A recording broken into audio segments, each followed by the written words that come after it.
Escape into a magical library on a rainy day in tonight's fantasy sleep story. Sleep and Sorcery is a folklore and fantasy-inspired sleep series. My name is Laurel, and I'll be your guide on tonight's fantastical journey. Sleep and Sorcery is one part bedtime story, one part guided meditation, and one part dreamy adventure. Listen to my voice for as long as you like, and when you're ready, feel free to let go of the story and settle into sleep. If you're still awake as the story concludes, I'll guide you through a soothing visualization exercise.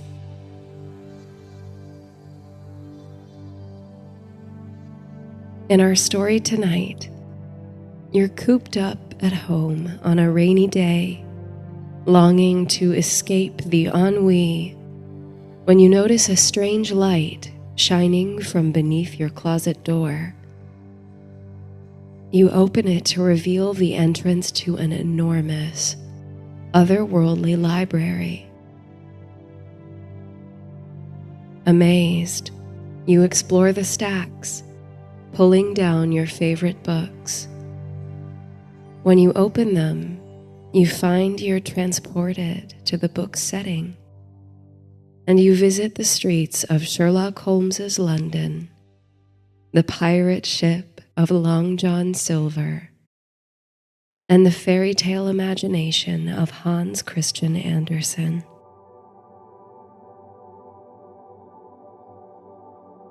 Books break the shackles of time, proof that humans can work magic. Carl Sagan.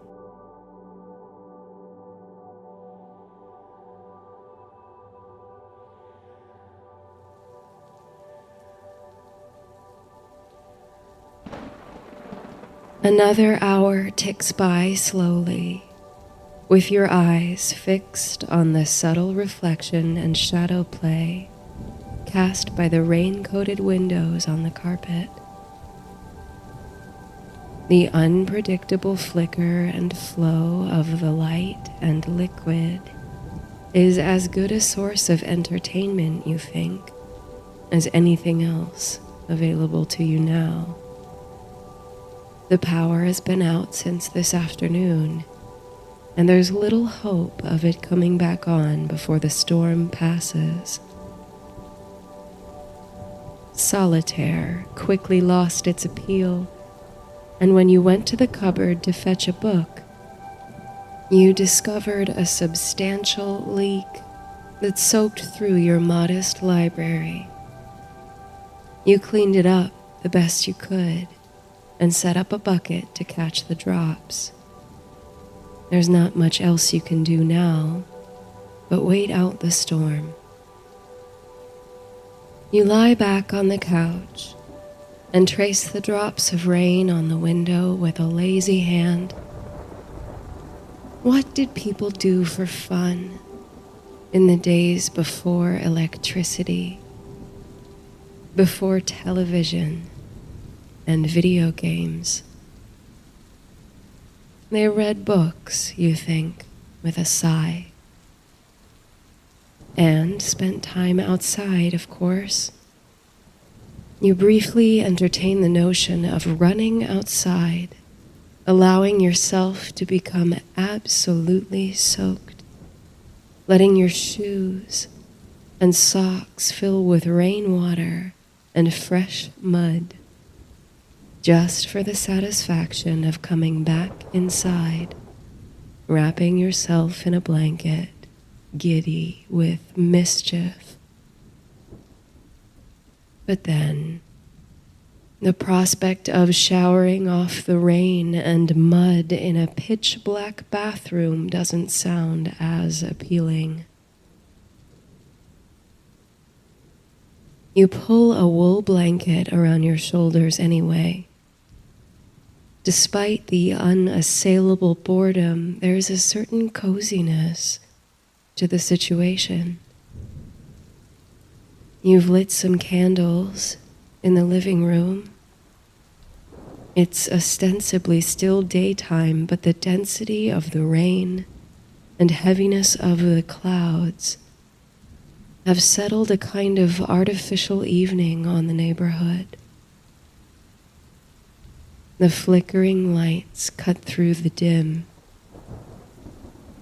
You feel pleasantly enclosed, as though the rain has wrapped its arms around you. It's ironic how trapped you feel, how much you long to break out of the cage of the house, and yet how comfortable it is to be here, safe, warm and dry, carrying this little spark of solace. You resign yourself, somewhat placidly, to counting backwards from 100. That should pass some time. 99, 98, 97. Your mind wanders as you imagine what your neighbors are doing. 94, 93. Do they have board games set up? 90, 89, 88, 87. Surely someone on the block has an auxiliary generator. 84. They're probably catching up on TV reruns or tuning in to a sporting event in some distant city that's not under siege by rain. 86, 85. Wait a moment, you've messed up the count. Where were you again? 79, 78, 77. It doesn't matter. This might be an even more tedious way of passing the time than watching the raindrops gather on the window. You stand up and shake out your limbs, roll your shoulders, stretch your arms way up overhead, and feel your spine elongate. An involuntary yawn swells in your throat and lungs, making your eyes water just a little bit. Maybe you'll make yourself a snack. But on your way to the kitchen, your attention is caught by a faint glimmer of light from under the door to the coat closet beneath the stairs. You stop to look at it, an expression of puzzlement crossing your face. The power's out. Why is there a light on in the closet? And stranger still, there's only a bare white bulb in the closet anyway. The light you observe emanating from under the door has a pale bluish tint to it, and it seems to move, to ripple slightly, almost like it's catching glints of sunlight through an aquarium. A brief and amusing image comes to mind. You picture yourself opening the closet door to release a tidal wave, an epic flood, and on it, fish and starfish and all the debris of civilization. But no, The more likely explanation is that years ago, you stashed some battery-operated lamp from a gift exchange in the back of the closet, or some music box, and forgot about it. In all the commotion of the storm, it's just been jostled loose and turned itself on. Whatever is producing the light could be useful while you wait for the power to be restored. So you reach for the doorknob. You expect to see hangers of coats and scarves, old winter boots, an assortment of hats, all stuffed in there in organized chaos, as you like to call it. And peeking through the gaps, you expect to see the wallpaper you pasted yourself when you first moved in. The Art Nouveau poppies with curlicue stems. Oh, but that's not what you're about to see. Not in the slightest. As you twist the knob, unstick the imperfectly fitted closet door and swing it wide, your jaw drops. Instead of a tiny, musty coat closet, you reveal a most marvelous expanse. The chamber stretches out further than you can see. There's a soft, low light over the scene, but enough illumination to make out the miraculous. Before you are floor-to-ceiling shelves, a labyrinth of stacks, overladen tables, chaises, and armchairs, and covering every shelf, every chair, every table, are huge, incalculable quantities of books. A massive round column wide as a redwood tree stands in the center of the chamber. At first glance, it appears to be made of some multicolored granite material.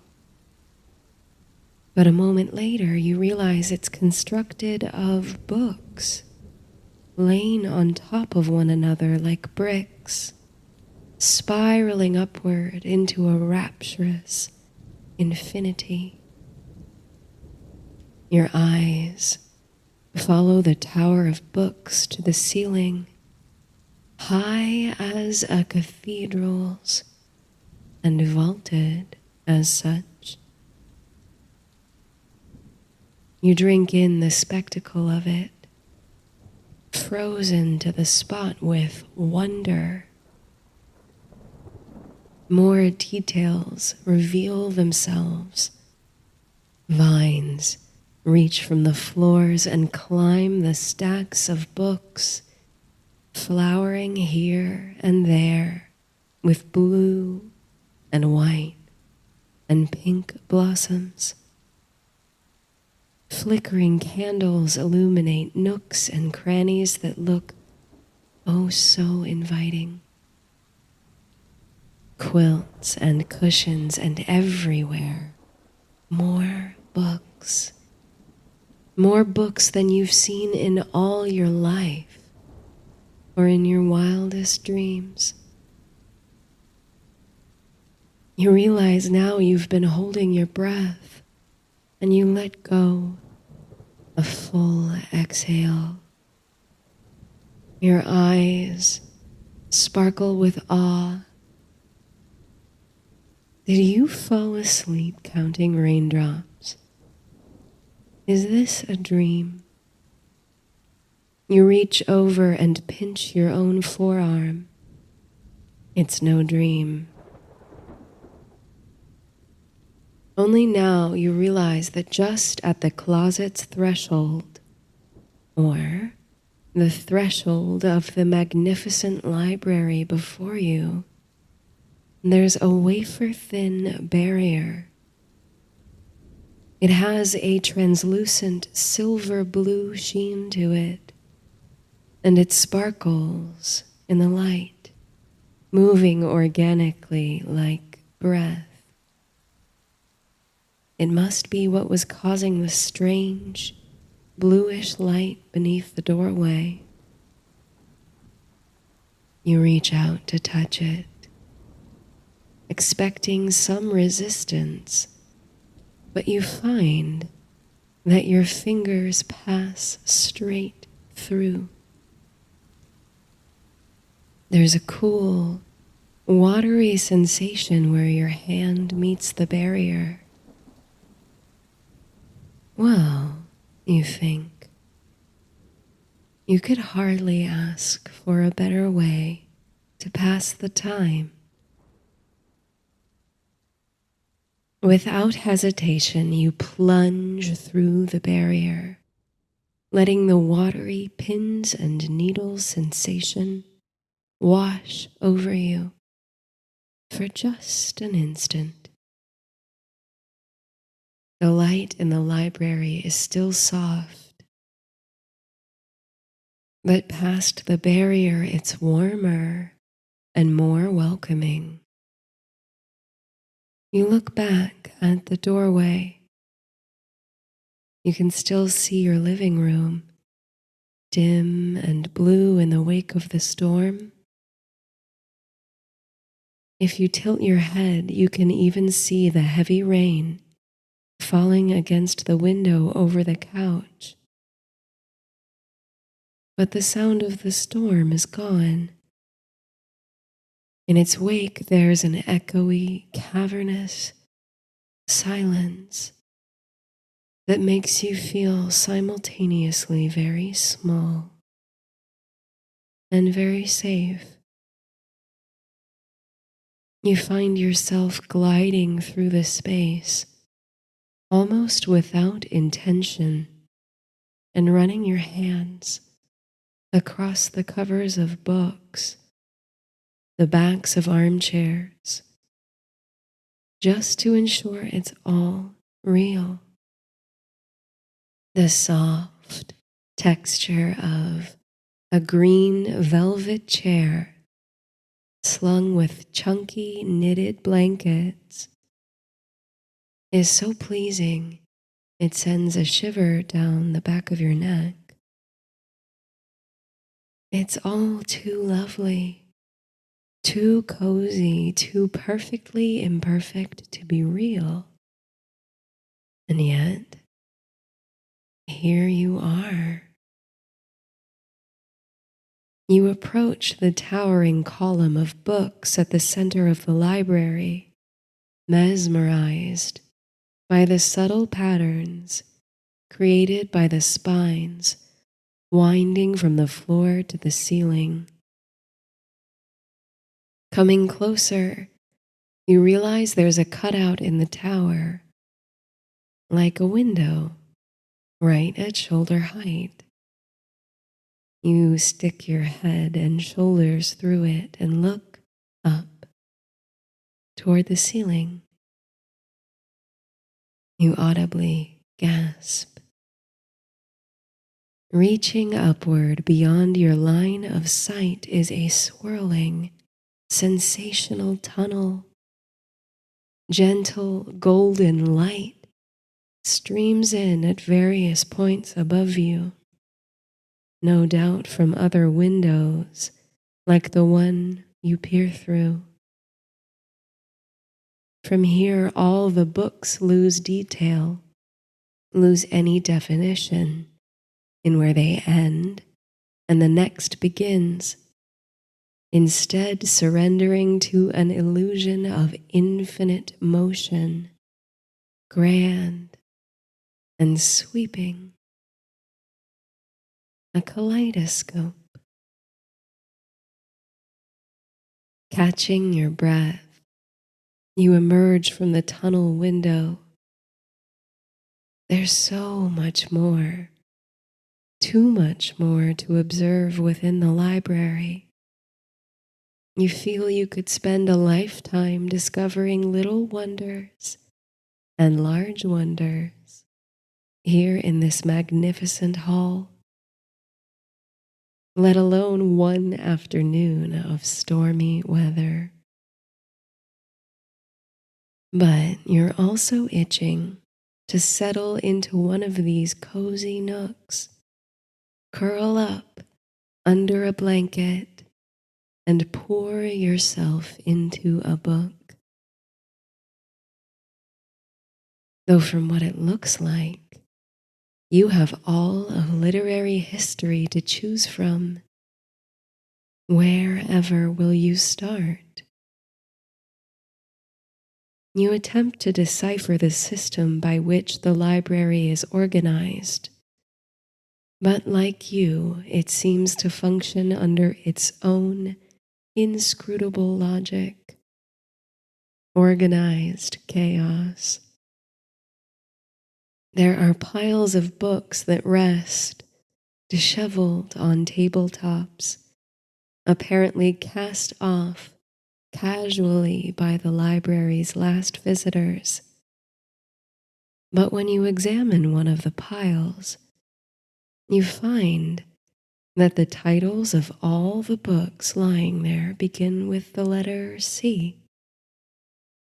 The Catcher in the Rye, Coraline, A Christmas Carol, Cold Comfort Farm. Another table laden with books which you expect might all start with W or something, seem to have only one thing in common. They're all about young people who fall into magical new worlds.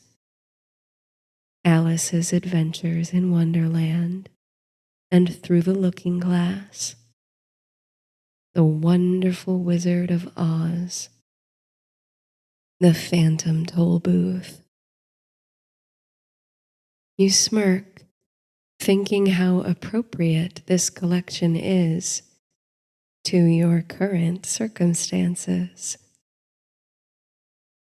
You take to the stacks, overwhelmed by choices, and find that the books are not alphabetized by title or author, no Dewey Decimal codes, nor do they appear to be arranged by subject or theme. Each shelf, like each table, conforms to a different organizational system. There are, for example, a series of shelves where the book jackets are all of a similar color, a shelf of works by authors who all share the first name John. But none of the Johns are the same John. Then there are shelves that have no apparent logic, except that as you take in the titles, your mind automatically justifies their placement by the strangest of criteria, such as books for when you're sad, books whose character voices you can hear perfectly inside your head, books best read on summer days when the weather is not too hot, not too cold, and you should be doing chores, but it's just too lovely outside. Books you tell people you've read but really haven't. Books that contain a lot of really big words you don't know, so you have to look them up.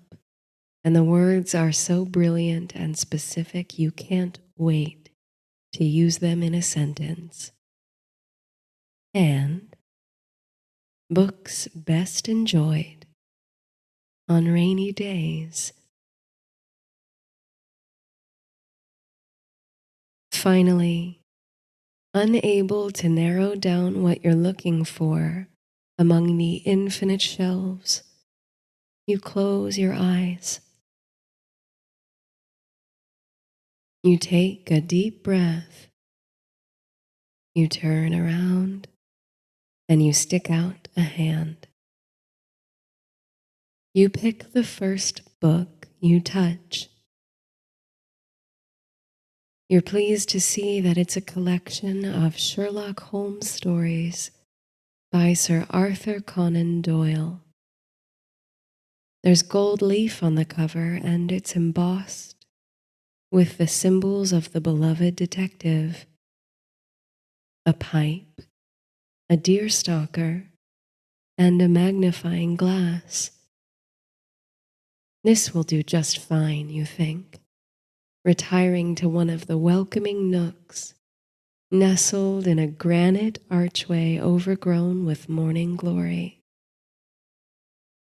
You sit down in a big wing-backed chair and pull a blanket over your knees. There's a little table next to the chair on which rests a flickering votive candle and a small bell jar containing floating twinkle lights like tiny fireflies or fairies. You settle in and you lift the cover of the book. At once you feel an unusual tugging sensation, then a whoosh and a whirl, and you're being swept along a tunnel like the one within the Tower of Books toward a brilliant light. Then a moment later, before you can even comprehend what's happening, your feet land with a thud upon grimy cobblestones. Your mind struggles to catch up with your body. All around you, however, life seems to continue on as normal, as though you haven't just dropped out of the sky into the middle of what looks like a Victorian Christmas card. Whirling around to take in your surroundings, you observe a small and moderately busy street. The women are dressed in lengthy, modest ensembles with high necks and bustles. The men don thick overcoats and formal hats. A paper boy tosses a bundle of newspapers onto a nearby step, and you rush over to wrest one of them from its binding. Your eyes dart to the corner of the page where you're dizzied by the date, December 18th, 1892. As you attempt to comprehend such a thing, you scan the rest of the paper. It's the Daily Telegraph, a London publication. The headline reports the theft of a priceless gemstone, identified simply as the Blue Carbuncle. This story takes up most of the front page. You lift your head and you feel a smile creep across your lips as you note the address number on the door before which you stand. It's 221B. Taking in the street once more, you allow the pieces to fall into place. This is Baker Street. You've fallen headfirst into the pages of the book, into the 19th century London of one Sherlock Holmes. Hardly containing your excitement, You ring the bell for 221B, the residence of the famed detective. A harried-looking woman answers the door and immediately assumes you must be looking for Mr. Holmes. She directs you up the stairs to Holmes and Watson's apartment, then continues with her cleaning. From up the stairs, you can hear the faint sound of the violin floating on the air, an almost recognizable melody. You climb the creaky staircase, hardly believing that you're about to meet literature's greatest detective. When you reach the door to the apartment, you hear an indistinct muttering, and the violin music ceases. You knock quietly, your heart swiftly beating. Moments later, the door flies open, revealing the man himself, pipe in one hand, eyeing you with suspicion. Behind him, an office and residence uniquely disheveled. Stacks of paper everywhere, a fire raging in the fireplace, and furniture strewn with books, newspapers, and loose articles of clothing. In a corner, a mustachioed man sits at a typewriter, ignoring your presence. John Watson, presumably. Holmes lets you in. He asks your name, but before you sputter to respond, he guesses. It's not your name he comes up with, but he seems entirely confident that he knows who you are.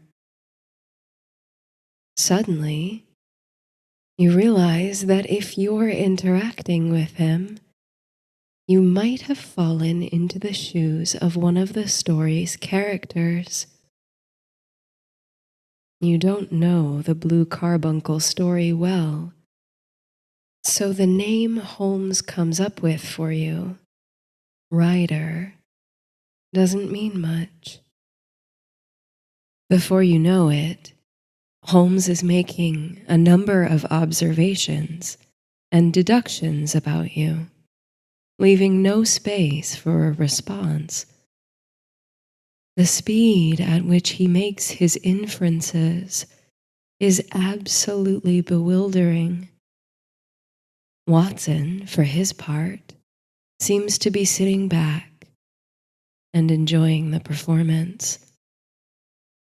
You find yourself digging your hands into your pockets, a nervous habit when you don't know what to do with your hands.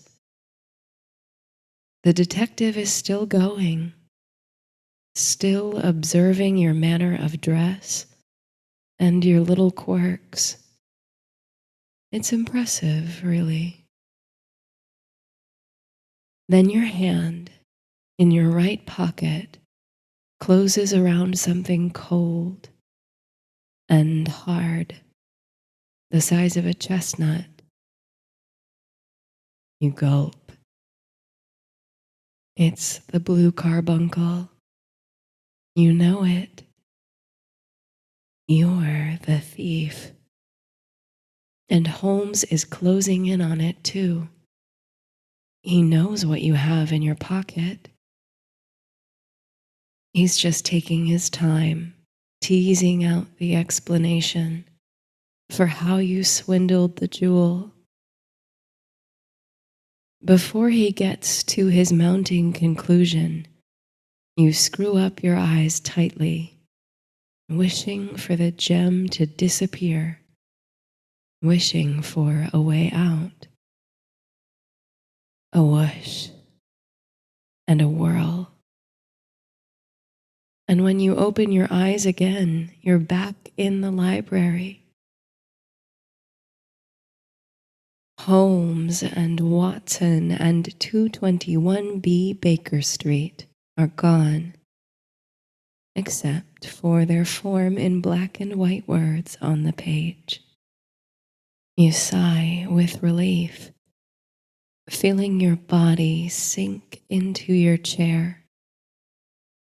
Your breath disturbs the flickering candle on the table. You find yourself laughing. What a strange adventure. Feeling your appetite for detective fiction dwindle, you take to the shelves again for a new story. You wonder if all the books in the library have the same effect. And if so, where do you want to go next? To the hidden world of Narnia? 20,000 leagues under the sea? You know it when you see it. You pull down a first edition printing of Robert Louis Stevenson's Treasure Island. It calls to you.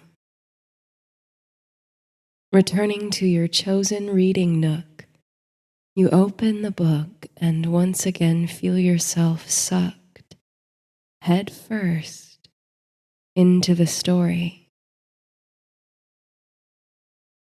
When your feet land, it's not upon solid earth, but on swaying boards.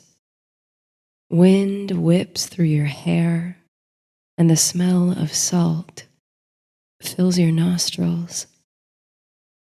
You stand on the bow of a schooner, bouncing across the rolling waves of calm, open seas.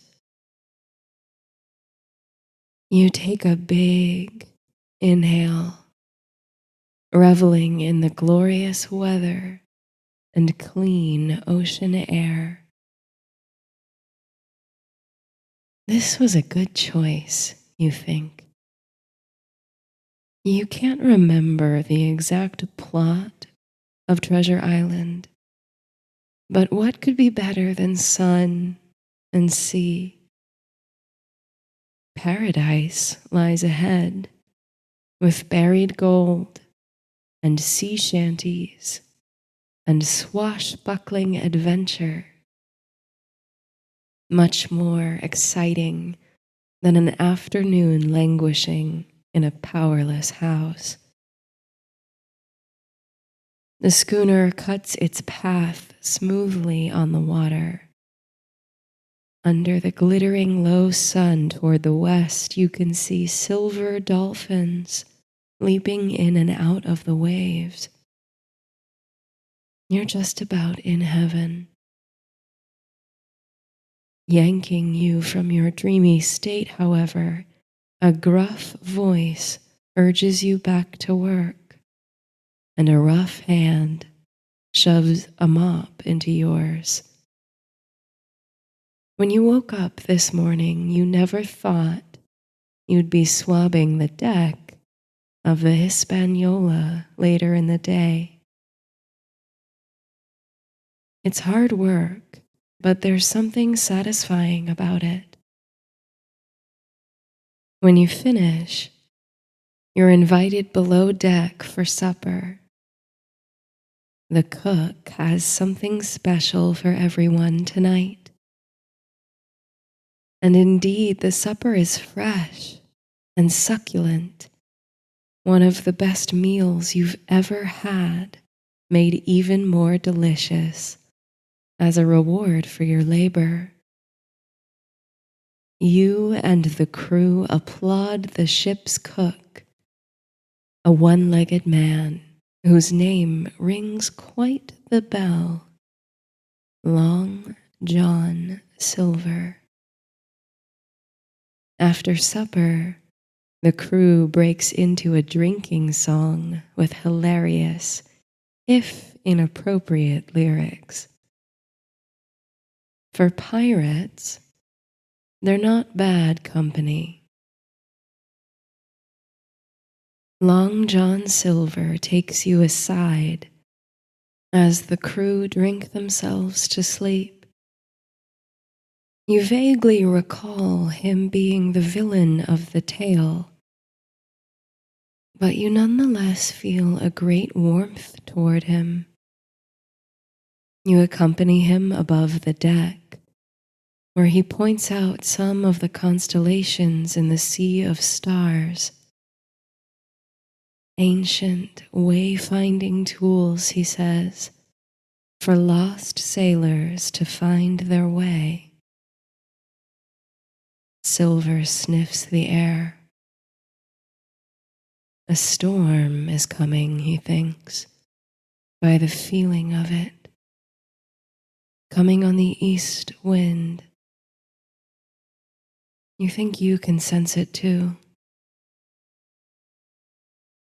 With storm clouds gathering unseen, and the looming feeling that Silver is up to something unsavory, you imagine this is a good time to depart the Hispaniola. You close your eyes tightly and wish yourself back in the library. When you open them, your eyes are greeted once again with friendly candlelight and endless books. A book with faded periwinkle blue binding stands out upon a shelf you've internally identified as books that make you feel like a child again. You pull the book down and run a hand across the embossed roses on the spine. Hans Christian Andersen's complete fairy tales. The cover bears a simple illustration of a flower, petals sweetly open, and a young woman seated comfortably inside the bloom. Taking your cozy seat once more in the wing-backed chair, you flip through the pages to the story you want. Thumbelina.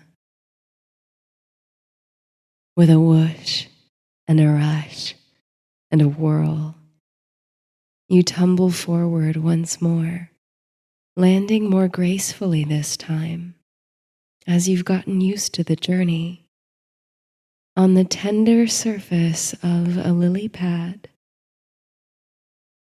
It's nighttime, a full moon draping the pond in pale luminescence, and all around you are the sounds of crickets and night birds, reeds the size of jungle trees, and cattails as tall as mountains tower over you on the banks.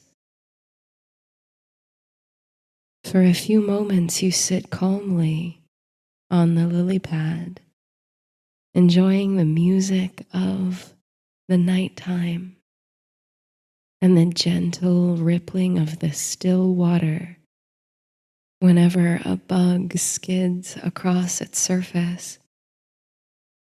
You can smell soil and flowers beyond the banks.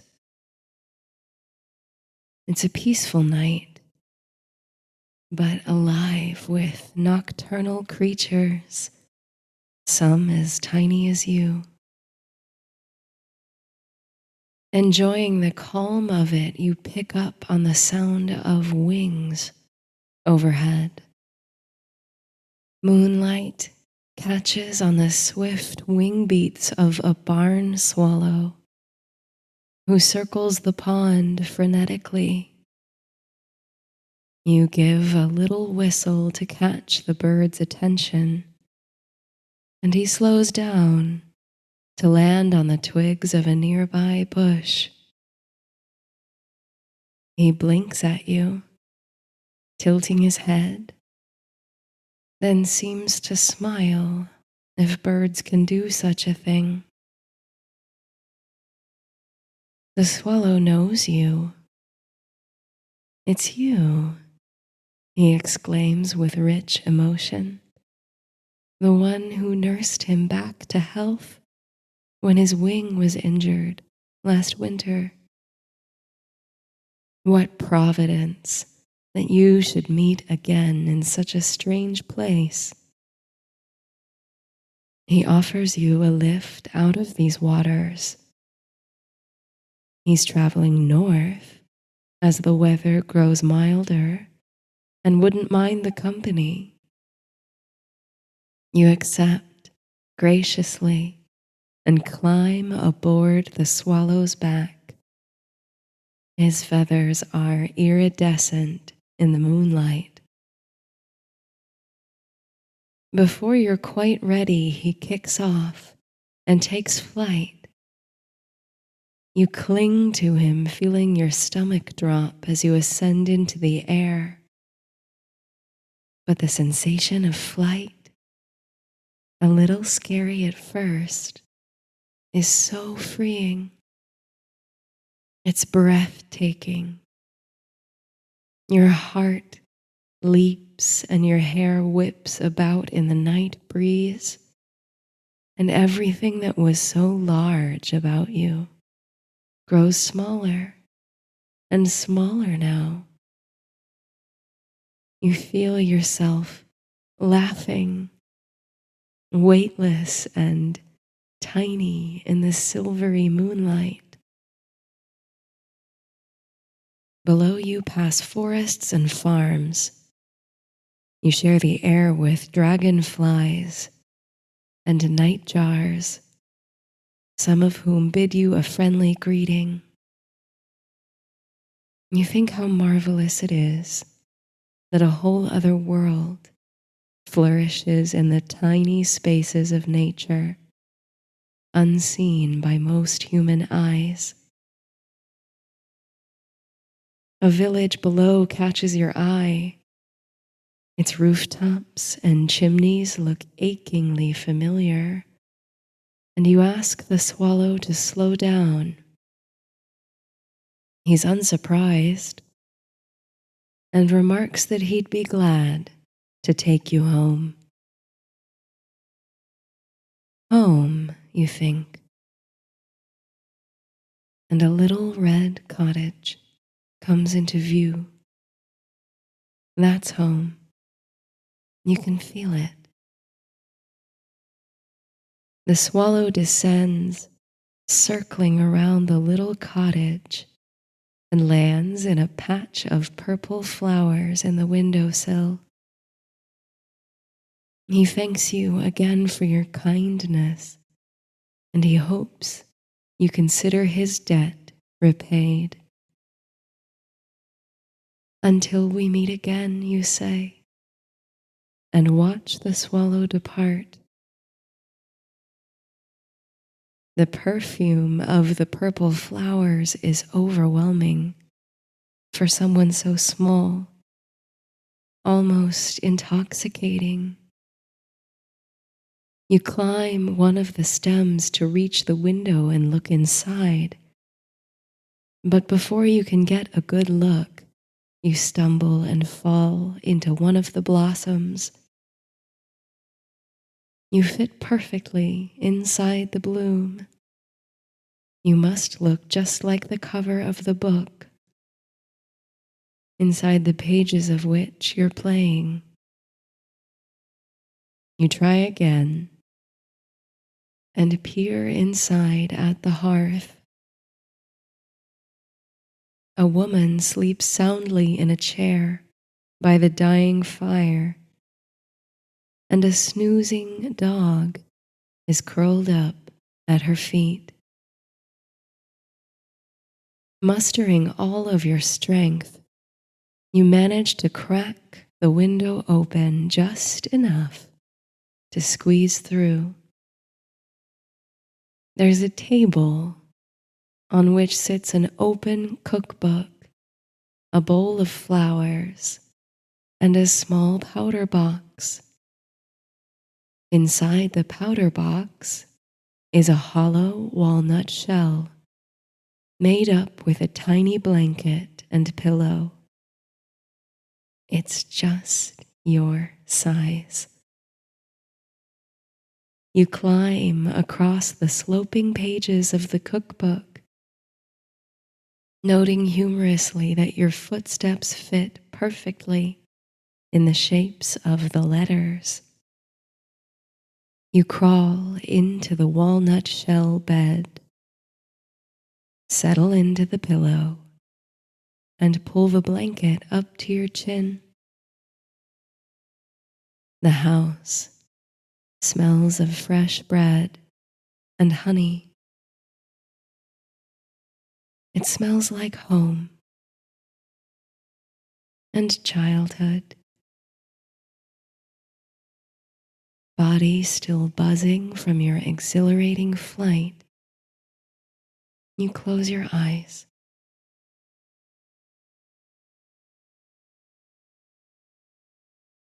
When you open them again, you're back in the library,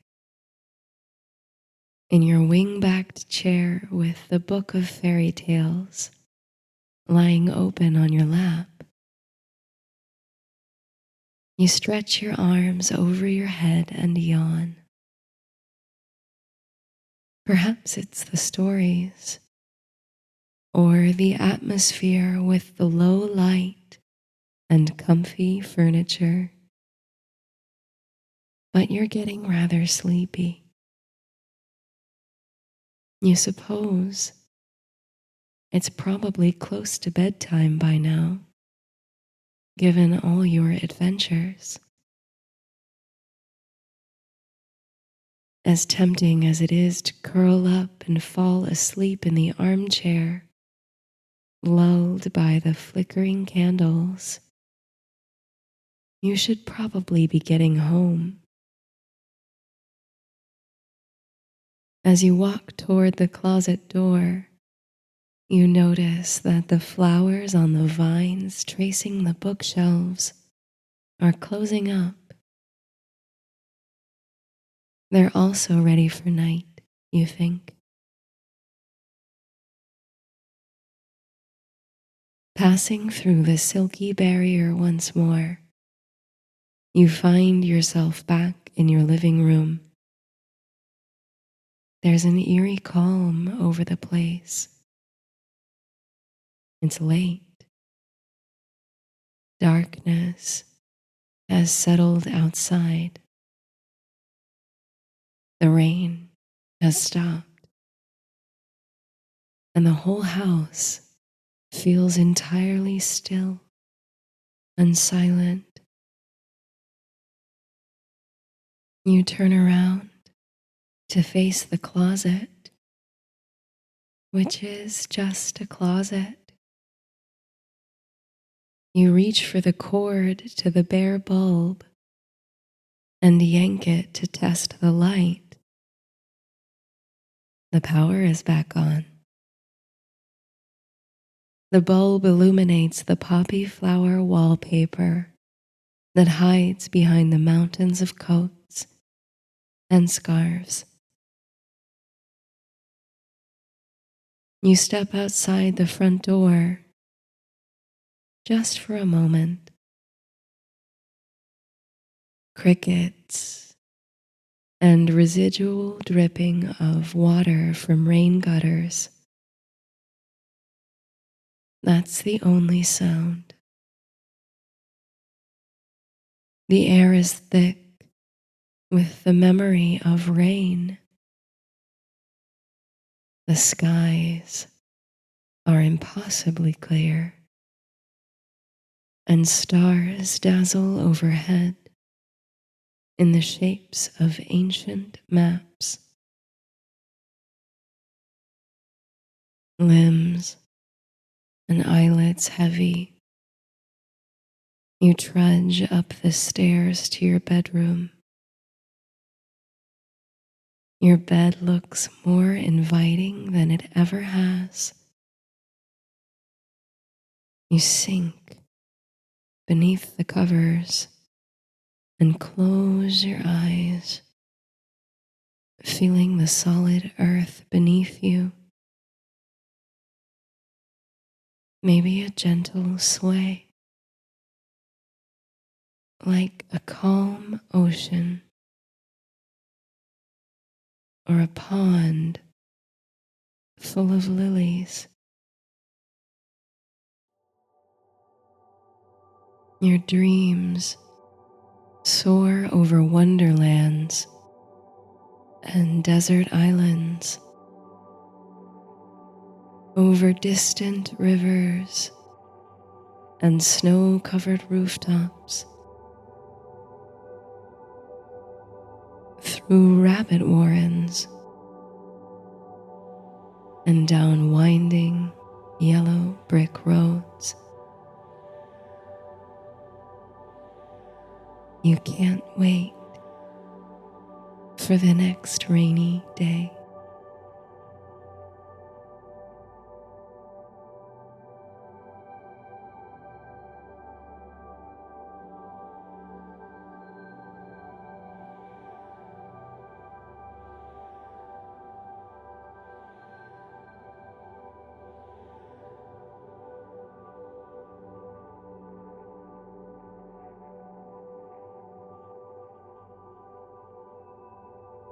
Breathe naturally.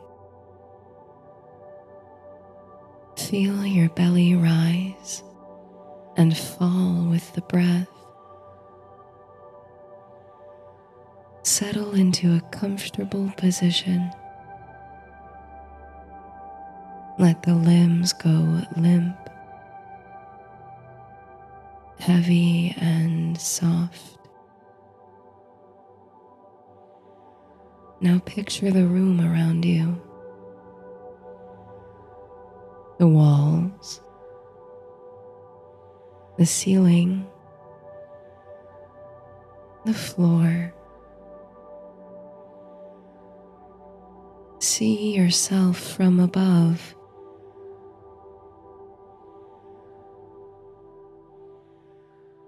Notice the expression on your face. Relax. Now, in your mind, visualize your perfect reading space. It could be a place that already exists in your home or the home of a family member or a library somewhere. It could be a place entirely of your imagination, inside or outside, anywhere in the world. This is your reading corner. It might be a cozy book nook with an armchair and blankets and fairy lights, or the tangled roots of a big tree in the forest, the ground soft with primroses or moss. Maybe it's a beach with fine white sands between your toes, or an aquarium lit with glimmering blue-white light, watched by green sea turtles, or inside the bud of a poppy, or atop a fluffy cloud. wherever it is, on Earth or in another universe. Let it be the coziest, most welcoming place you can imagine. Someplace you can stay a while. Someplace you can read comfortably and maybe even fall asleep.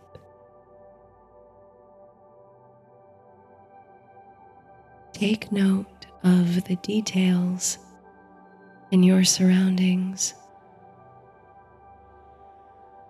the quality of the light.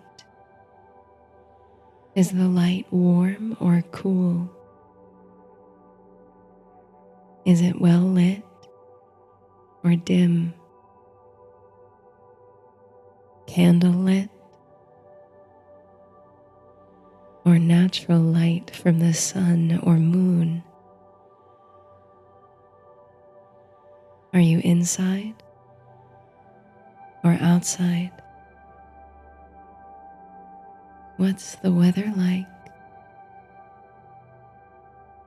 Is it a mild summer day? Or is there rain, snow even, against the window? What's the temperature? Are there any other details that make it even more inviting?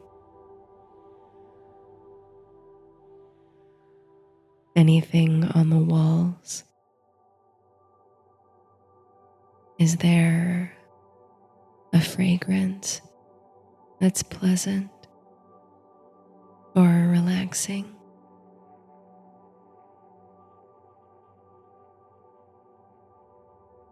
Take a seat wherever looks comfortable in your imagined reading corner. Curl up or stretch out. Get cozy and take in the sight, smell, sounds, and feel of the place. Now notice that a book has materialized in your hands. It's one you've read before. It might be your favorite book, or it might not, but it is one that's worth a reread because it's comforting. It's the kind of book that feels like a drop of honey or clean sheets or the opening notes of a long forgotten lullaby.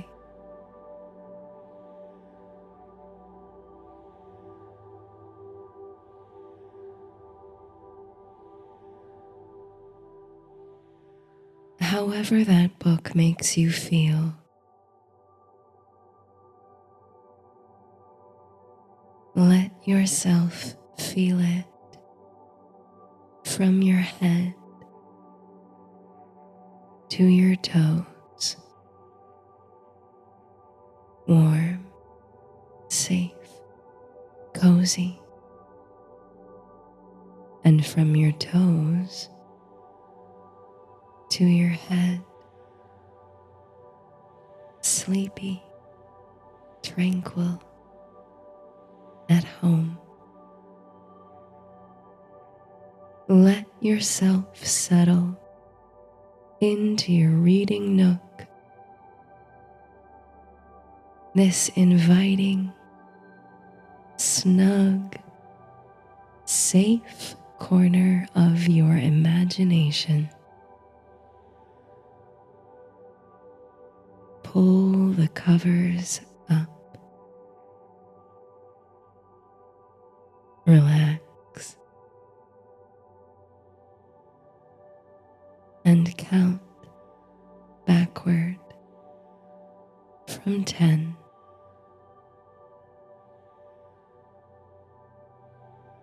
9, 8, 7,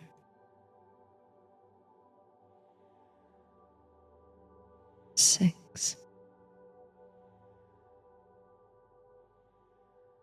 5,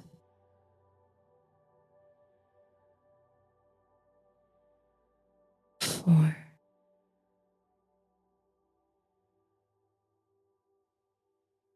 3,